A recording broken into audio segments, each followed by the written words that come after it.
ម្ដាយក្មេកខ្ញុំបងប្អូនប្រាប់ខ្ញុំថាចេះ BDD ម៉ោង6កន្លះមករៀនធ្វើនំជាមួយគាត់និយាយទៅពូម៉ៅខ្ញុំវិញឲ្យទៅខ្ញុំទៅរៀនធ្វើនំឥណ្ឌាជាមួយម្ដាយគាត់គឺពូម៉ៅឲ្យញឹមបិទមាត់មិនចិត្តទេបងប្អូនសឹងតែរុយចូលមាត់ក៏មិនដឹងដែរឥឡូវនឹងផងដែរម្ដាយក្មេកខ្ញុំបង្រៀនខ្ញុំធ្វើនំ pancake ឬក៏នំស្អីបងប្អូនវាស្តៀងនំហ៊ីមតាមបែបនំហ៊ីងតាមបែបខ្មែរយើងអញ្ចឹងហើយខ្ញុំក៏បានប្រាប់ម៉ែក្មេកខ្ញុំថាចាំតែកំលឿនពេកចូលទុកទឹកមួយផ្លែសិនគ្រាន់តែខ្ញុំចុះមកដល់ពឹបគាត់បានលាយគ្រឿងខ្លះៗហើយជាស្រេចហើយគ្រឿងដែលគាត់លាយដាក់ងីអាងីនឹងវាស្តៀងប្រេងឆាដាក់ចូលក្នុងចានដៃគាត់ទៅបន្ទាប់មកក៏គាត់ដាក់ជីរ៉ាហើយចឹងទៅក៏គាត់ដាក់ម្រេចដាក់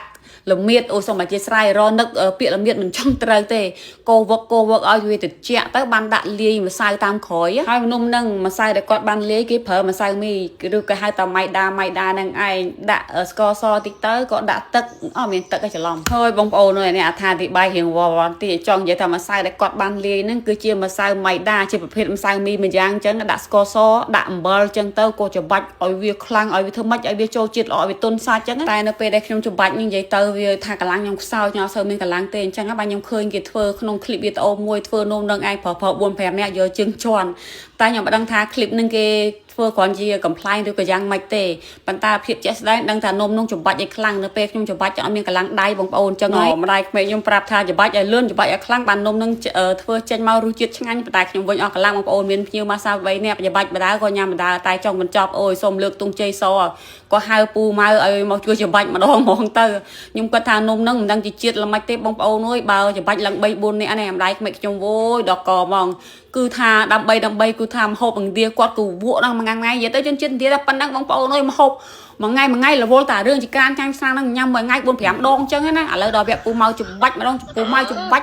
់ទៅពូម៉ៅច្របាច់ទៅជាតិមិនដឹងប៉ុណ្ណាទេលោកអើយហើយរសជាតិនំហ្នឹងបងប្អូនហើយបើតាមខ្ញុំគិតបើមិនឆ្ងាញ់ដល់ជាតិមុខហើយក៏ឆ្ងាញ់ដល់ជាតិក្រោយដែរហើយពូម៉ៅច្របាច់ពោះវាឡើងក៏ដើរទៅសួរម្ដាយក្មេកខ្ញុំថាច្របាច់ប៉ុណ្ណឹងបានអត់ម្ដាយក្មេកខ្ញុំថាច្របាច់ប៉ុណ្ណឹងបានហើយ3នាក់អារឿងអីបន្ទន់នំហ្នឹងហើយនំហ្នឹងពេលគេច្របាច់ហើយអញ្ចឹងទៅគេអត់ទាន់ធ្វើភ្លាមទេបងប្អូនហើយគេទុកចោលមកយប់ហើយដល់ស្អែកបានគេធ្វើហើយម្ដាយក្មេកខ្ញុំប្រាប់ថាញ៉ាំឲ្យឆ្អែតសិនទៅបន្ទាប់មកជួយការងារគាត់ផងជួយច្រកផ្អកសាច់ជ្រូកដែលគាត់បានធ្វើយកទៅផ្ញើនឹងប្អូនគាត់ឬកូនគាត់នៅ UK ហ្នឹងឯងហើយខ្ញុំវិញមកคลิปហ្នឹងឃើញតែញ៉ាំទៅបងប្អូនញ៉ាំចេកផងញ៉ាំបាយផងថែមទាំងញ៉ាំទៀបបារាំងទៀបបារាំងជួយចង់លេចនោមលេចអាចទៅបងប្អូនអើយឥឡូវដល់ព្រឹកឡើងល្មមចាប់ដើមធ្វើម្ដងទៀតឯងម៉ោង5កន្លះពូម៉ៅដាក់ទូរស័ព្ទរទឹងម្ដាយក្មេកខ្ញុំថាក្រោកឡើងជឿធ្វើនំជាមួយគាត់ចឹងហើយខ្ញុំក៏ចុះមិនបានលុបមុខបងប្អូនទៅឆាច់ទៅធ្វើនំជាមួយម្ដាយក្មេកខ្ញុំតែទៅដល់បងប្អូនហើយគាត់ធ្វើបានខ្លះហើយជាស្រេចម៉ែក្មេកខ្ញុំគឺជាមនុស្សលឿនទោះបីយ៉ាងណាក៏គាត់លឿនដែរ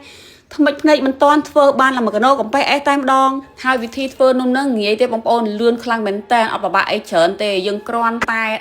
យើងធ្វើដូចជាប៉ាទីចឹងដាក់ចូលក្នុងខ្លាញ់ភ្លាមយើងត្រូវប្រែផ្លែតែម្ដងបើមិនចឹងខ្លោចខានញ៉ាំនឹងឯងហើយដល់ពេលយើងដាក់អានំនឹងចូលចឹងទៅយើងចាប់បាច់យកទឹកខ្លាញ់ស្រូបទៅលើដើម្បីវាប៉ោងវាធំល្អចឹងណាឥឡូវខ្ញុំប្រាប់ម្ដាយក្មេកខ្ញុំថាដោយសារខ្ញុំធ្វើទៅវាក្តៅដៃពេកវែកវាទូចចឹងហើយបានជាខ្ញុំសូមឲ្យម្ដាយក្មេកខ្ញុំជាអ្នកលុញចឹងទៅម្ដាយក្មេកខ្ញុំជាអ្នកបងនំបងប្អូនម្ដាយក្មេកខ្ញុំធ្វើតែមួយឆាច់ទៅខ្ញុំធ្វើអត់តាន់គាត់ចឡើងគាត់ថាឲ្យខ្ញុំធ្វើវិញអ្នកឯងធ្វើយឺតណាស់ខ្ញុំក៏ប្រាប់ម្ដាយក្មេកខ្ញុំថាចេះអ្នកឯងធ្វើបដាទៅខ្ញុំមក unboxing ជាមួយថ្នាំដុសធ្មេញស្មៃខាសិនព្រោះក្រោកទៅធ្វើនំជាមួយគាត់អត់ទាន់បានដុសធ្មេញទេមើលតែមុខមាត់របស់ខ្ញុំទៅដឹងហើយថ្នាំដុសធ្មេញស្មៃខាវាគឺជាប្រភេទថ្នាំដុសធ្មេញព្យាបាលមាត់ធ្មេញបងប្អូនដែលមានបញ្ហាឈាមតាមបញ្ចាញ់ធ្មេញពងបែកមាត់លាកពងកប្រើទៅមិនខុសម្ដងទេមិនត្រឹមតែប៉ុណ្ណោះកុំចាក់ក្លិនមាត់បានល្អនឹងធ្វើឲ្យធ្មេញបងប្អូនសស្អាតរឹងមាំថែមទៀតហើយវិធីប្រើរបស់គេងាយទេបងប្អូនយើងគ្រាន់តែយកថ្នាំមួយគ្រាប់យកដាក់ចូលក្នុងមាត់ទុករយៈពេល1នាទីបន្ទាប់មកយើងយកជក់30បន្តិចយកទៅដុសជាការស្រេចតែម្ដងហើយឥឡូវនេះបន្ទាប់ពីដុសធ្មេញហើយចឹងទៅក៏ត្រឡប់ទៅជួយធ្វើការងារម្ដាយក្មេកម្ដងទៀតគឺជួយធ្វើនំ pancake តាមបែបឥណ្ឌាហ្នឹងឯងបងប្អូនអើយទៅនំហ្នឹងធ្វើម្នាក់ឯងពិបាកបន្តិចទៅធ្វើ2នាក់បានលឿនមួយលុញចឹងទៅមួយយកបងនំចូលក្នុងផ្ទះអីចឹងវាលឿនចឹងព្រោះនំហ្នឹងតែភ្លេចខ្លួនបន្តិចដឹងតែខ្លោចហើយនៅពេលដែលខ្ញុំចូលសលេងមានសេរីរំខានតិចពីសុកជានឹងឯងបងប្អូនដោយសារមួយរយៈហ្នឹងគាត់វក់មើលទូរស័ព្ទពេកចឹងហើយខ្ញុំមិនអត់ចង់ឲ្យគាត់មើលតែខ្លាចខូចភ្នែកហើយនៅចិត្តខ្ញុំនេះឯងសូមខ្ញុំមួយងួយប៉ុន្តែលើកនេះដាច់ខាតហ្មងចាប់ពីថ្ងៃហ្នឹងទៅអត់ឲ្យសុកជាមើលទូរស័ព្ទទេឲ្យមើលតែពេលញ៉ាំបាយតែប៉ុណ្ណឹងបើមិនចឹងទម្លាប់គាត់មិនខំរៀនសូត្រនឹងឯងប៉ាគាត់ក៏និយាយប្រាប់ខ្ញុំចឹងដែរឥឡូវនេះនំខ្ញុំរួចរាល់ហើយចឹងទៅម្ដាយក្មេងគាត់ឲ្យនំមួយចានហើយនឹងបាជីមួយចានសម្រាប់ញ៉ាំជាអាហារពេលព្រឹកអញ្ចឹង